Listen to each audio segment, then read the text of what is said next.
চলইতে চরণ নূপুর কহে বলত সুমধুর রসালো।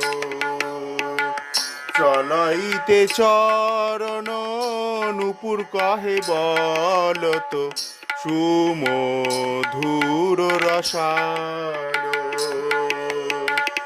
হংস গমনে ধ্বনি আওল বিনোদিনী। হংস গমনে ধ্বনি আওল বিনোদিনী। সখীগণ করি সেই সার, সখীগণ করি সেই সার। বৃষভানু নন্দিনী নব অনুরাগিনী। বৃষভানু